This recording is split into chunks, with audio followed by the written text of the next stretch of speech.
사랑하는 믿음의 가족 여러분, 안녕하십니까? 요한계시록 21장 9절로 10절에 있는 말씀입니다. 일곱 대접을 가지고 마지막 일곱 재앙을 담은 일곱 천사 중 하나가 나와서 내게 말하여 이르되, 이리 오라, 내가 신부 곧 어린 양의 아내를 내게 보이리라 하고 성령으로 나를 데리고 크고 높은 산으로 올라가 하나님께로부터 하늘에서 내려오는 거룩한 성 예루살렘을 보니 하나님의 영광이 있어 그 성의 빛이 지극히 귀한 보석 같고 벽옥과 수정같이 맑더라. 회복된 땅에서의 삶을 묘사한 후 요한은 이제 새 땅의 수도인 새 예루살렘을 묘사합니다. 그는 먼저 그 도성의 외부를 묘사하고 그러고 나서 그 도성의 내부로 옮겨갑니다. 요한은 새 예루살렘을 관찰하도록 초청을 받았습니다.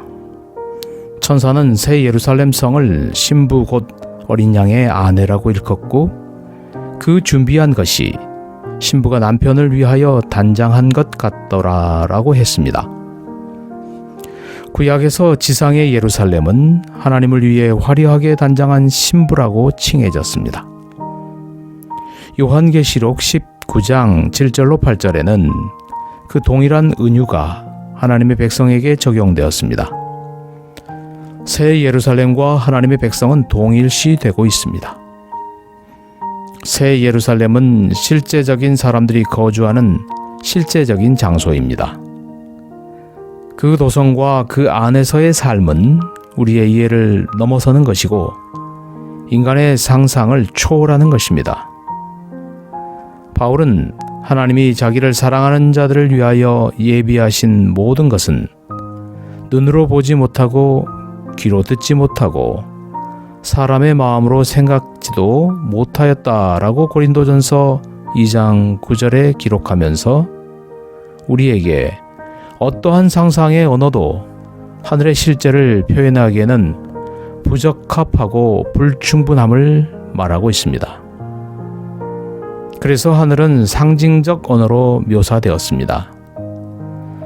새 예루살렘 성은 당시의 요새화된 도성들처럼 구약시대의 성전처럼 에스겔 40장에서 48장에서는 회복된 성전으로 그리고 회복된 에덴 동산처럼 묘사되었습니다. 새 예루살렘은 크고 높은 산 위에 위치해 있습니다. 어떤 사람들은 이 크고 높은 산은 상징적으로 말해서 바벨론의 폐허 위에 만들어진 둔덕이라고 합니다.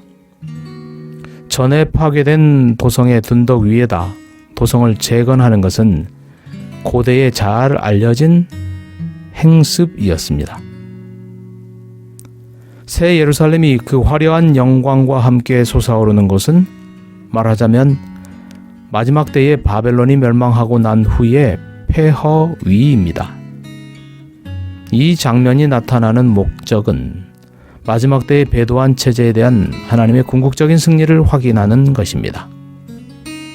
요한은 먼저 먼 거리에서 그 도성을 바라보았습니다. 그 성은 하나님의 영광을 발산하고 그에게는 수정같이 반짝이는 벽옥처럼 보였습니다.